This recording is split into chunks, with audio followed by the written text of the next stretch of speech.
I'm gonna jump back and forth just a little bit That's between yeah. the politics and the culture. So I wanted to jump into something that has been viral about you, Mayor Dickens on Instagram. So we've seen a viral clip of Mayor Dickens doing his, is it the yeet dance with your crew? Oh man, Yeeting. So, oh boy, yeah. Atlanta wants to know a little bit more about that. We thought it was pretty cool. We like, look at Mayor Dickens having, that real Atlanta culture in him. So tell us about that. Was that a high school reunion or?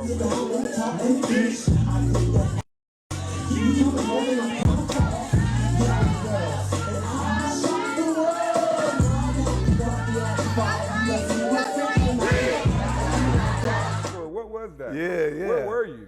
That was my high school reunion. Okay. It was when I was not Mayor Dickens at the time. Okay.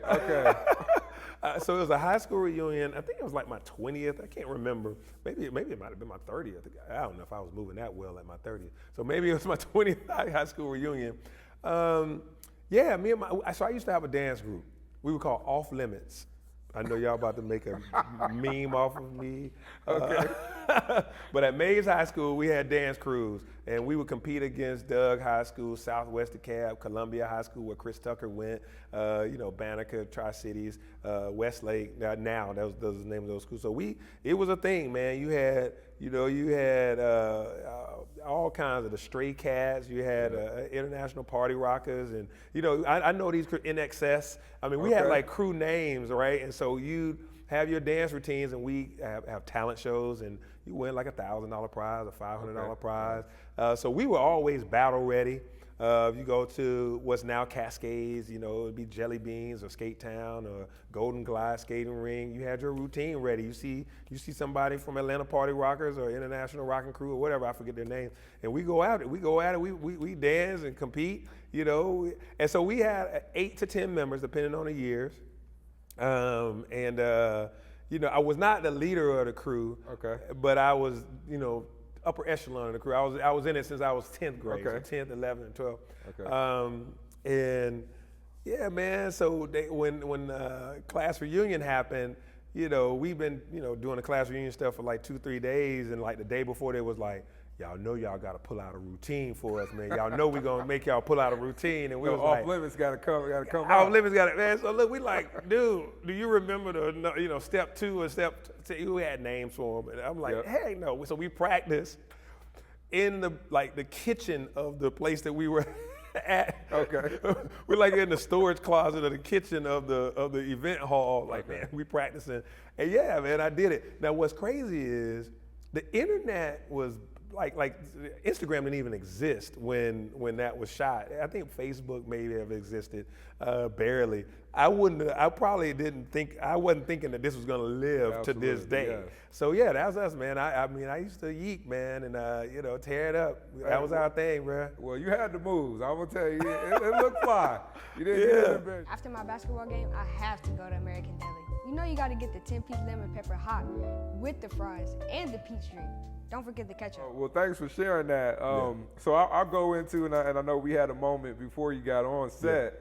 I'm So ATL has become a new citywide mantra. So how do you feel Atlanta's music and creative scene has influenced you as a leader and shaped the city's global identity? I love it. I love the I'm So ATL song, the dance. I love that it's multi-generational. I'm watching, kids, like, high school, elementary school kids.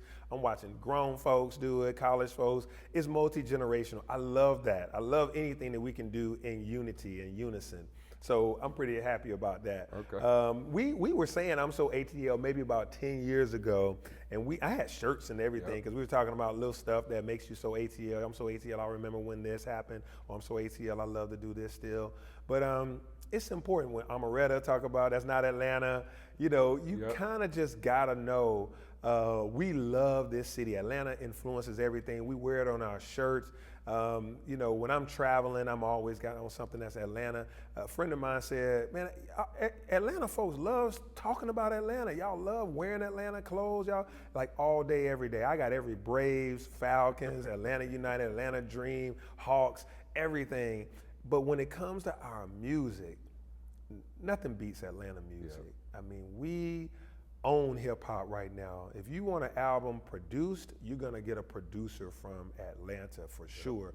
You might go out there and venture and get one or two songs made by somebody else around the country, but if you want a hit album, you're gonna come to Atlanta, and I'm loving it. Our producers are setting the music scene on fire. For the last 2 decades or more, we've been owning it. From the time that Andre 3000 of Outkast said the South got something to say, the South been saying it. And the South has been saying it over and over and over again. We ain't gotta brag about it, we just be about it. It happens, it grew organically. I'm thankful that I was able to watch it from its infancy. I went to school with a lot of these guys in Goody Mob. I was in school with members of TLC. I knew Andre 3000 since we were in middle school together. He went to Sutton. I was at Southwest. I knew him. We connected. Had a great, few cool moments as friends. In various, events and stuff. And didn't know he was about to become this international superstar. That's my #1 rapper ever. So I'm a fan. Giving away $1,000 courtesy of American Deli. All you have to do is subscribe to our YouTube channel. That's $1,000 to one lucky subscriber. But that's the other thing that's about Atlanta.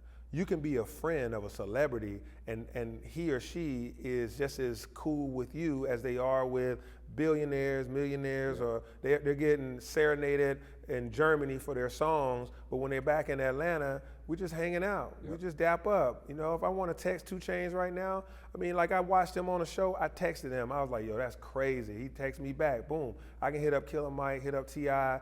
Jeezy, I was at his house like 3 days ago, right? And then at the show with the symphony. So you think about it, that we're the ones that brought trap music to the symphony, to the orchestra. So whether that's Guwap with Gucci Mane, Tip, or Jeezy, I love our hip hop scene. I love the Future, and then you got like One Music Fest right now. The lineup they got is definitely an ode to Atlanta once again with some of the artists that's going to be in that lineup. So I think that I'm So ATL is really something for us to hold and own and really love on our culture. People around the world is like, oh, Atlanta, yeah, I love this song, I love this. And we do too, from like I said, from everybody from Kilo Ali and Shadi when I was a kid all the way up to now, the latest and greatest rappers that we have that are just coming out. And it's all kinds, whether it's, and then that's just rap.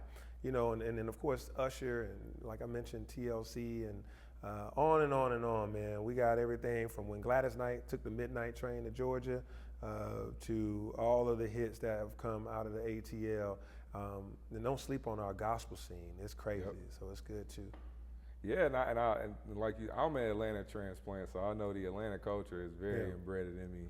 And I think of the mayor of Atlanta as like almost the mayor of hip hop as well. Because like you said, this is where it lives. You have to come through Atlanta in that music scene and for the culture, and not just for rap music. It's for hip hop and R&B. It's for many different genres that have been birthed out of Atlanta. With that, and I saw you at the Jeezy show. Yeah. So you liked it? You enjoyed it? Oh, I loved it, man. Okay. I love Jeezy's music. I love, his ad-libs, his flow is distinctive, is him. And I love how we've incorporated orchestra with it. I like that Put On For My City. I come out to that music every single time. When they're like, next up to the stage is Mayor Dickens, and they play Put On For My City. That's Jeezy's song, but I tell him every time I see him, that's both our songs. That's my song, your song.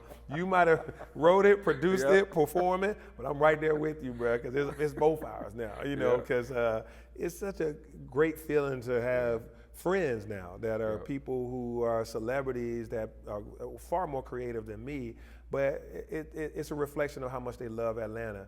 And he's a transplant. Jeezy isn't from the city of Atlanta. He has some Detroit in him, some other places. And so, the same is true for a number of these guys and folks that come here and add to our culture. We definitely have some old Atlanta versus new Atlanta stuff from time to time. Old Atlanta, I'm old Atlanta. We try to hold on, but we also we really embrace so many people from all across the United States that have chosen Atlanta. Some of us grew here, some of us flew here, but we all represent the You wouldn't have most of the mayors that you got if it was dependent upon them being Atlantans. Maynard wasn't born here, neither was Andy, neither was Shirley, neither was Bill. So you know, it's a you know, a fact of life that people migrate here because we got great things, we got great culture, we got great opportunities. No, I love that. And I only asked you about that Jeezy show because I was there. Oh. I think I know you said you spoke to a lot of people afterwards, and that's what I appreciate about you. You are very personable with the people, and I think I came up and I said, hey, I'm gonna be interviewing you Friday, but you probably got a busy schedule. You're probably like, you know what? You probably are. But Let me tell you something, man, that people don't know a lot about. So I want to be accessible, right? And so you came up to me, and imagine this. When I'm after a concert that I love, that I was, you know, jamming in, I'm kicking in, me and my tuxedo, me and my friend Paige, my little sister essentially. So we are kicking it, and then people come up, let me take a picture, and then some folks are saying, where are we going next? And some folks are saying, hey, I want a job. And some folks are saying, hey, can I tell you about my nonprofit? And some folks are talking about this and talking about that. And your brain as a mayor with all these people come up and you're like, hey, I'm gonna interview you next week. I'm like, pleasure to meet you, brother. Go forth and prosper. Hope you know, have a great night, young man, or whatever it is. You know, I don't know, because I mean, I'm going from here to here to here, and my brain don't always have time to catch up in that instant. And then you'll walk away, and I'll be like, oh yeah, that's right. I am gonna see you Friday. Or that Atlanta saying, I'm gonna see about you. I'm gonna see about you. Yeah. All right.